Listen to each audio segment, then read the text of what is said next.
वो जब अवतार लेते हैं तो राक्षसों को मारते हैं और साधुओं की रक्षा करते हैं, संतों को अपना लेते हैं।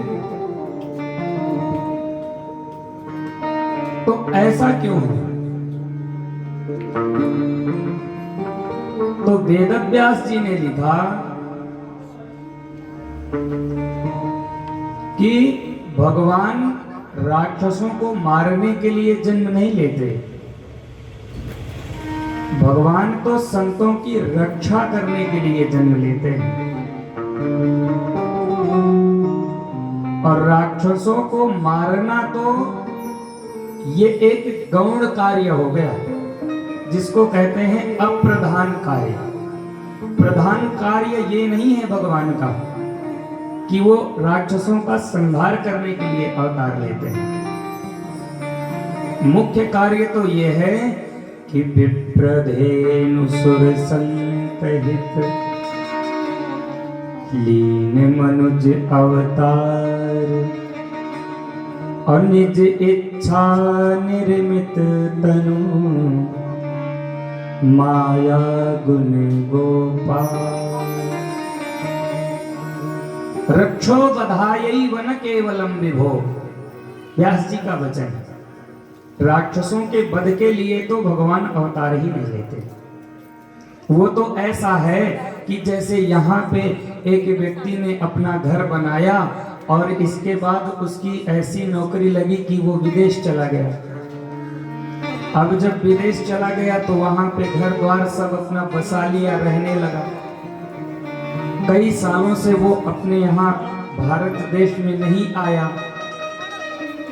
तो यहाँ से लोगों ने फोन किया कि भैया आपका घर ऐसे ही पड़ा है, उसको थोड़ा सा आ जाओ तो डेंट पेंट करवा दो, साफ सुथरा करवा दो और फिर चले जाना। तो अब आप बताइए कि केवल घर की साफ सफाई और डेंट पेंटिंग के लिए वो अमेरिका से भारत आएगा? नहीं ना आएगा। लेकिन कुछ दिन बाद उसके परिवार में एक उत्सव हुआ, किसी की शादी पड़ी। अब शादी पड़ी तो भैया निमंत्रण गया उनको भी कि भैया आपको आना है। तो अब जब वो निमंत्रण में आए, उन्होंने देखा कि 4-5 दिन का समय है तो डेंट पेंट साफ सुथरा भी करवा दिया घर को है। तो घर साफ सफाई करने के लिए वो वहां से नहीं आए थे, आए तो वो शादी के निमंत्रण में थे, लेकिन समय मिलते हुए उन्होंने वह कार्य भी कर दिया। तो इसी प्रकार भगवान आते संतों के उद्धार के लिए, संतों की रक्षा करने के लिए हैं। लेकिन देखते हैं कि रास्ते में बीच बीच में कुछ अड़चने आती हैं, राक्षस लोग सताते हैं। असुर समूह 57 मोही, विश्वामित्र जी ने कहा, तो उनका वध भी करते चलते हैं। आते संतों की रक्षा के लिए हैं, लेकिन जब संतों की रक्षा के लिए आते हैं तो कुछ ऐसे दुष्ट और खल पापी मिल जाते हैं, तो भगवान उनका संहार भी करते हैं।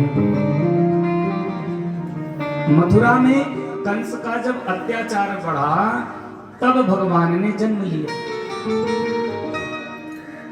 और जब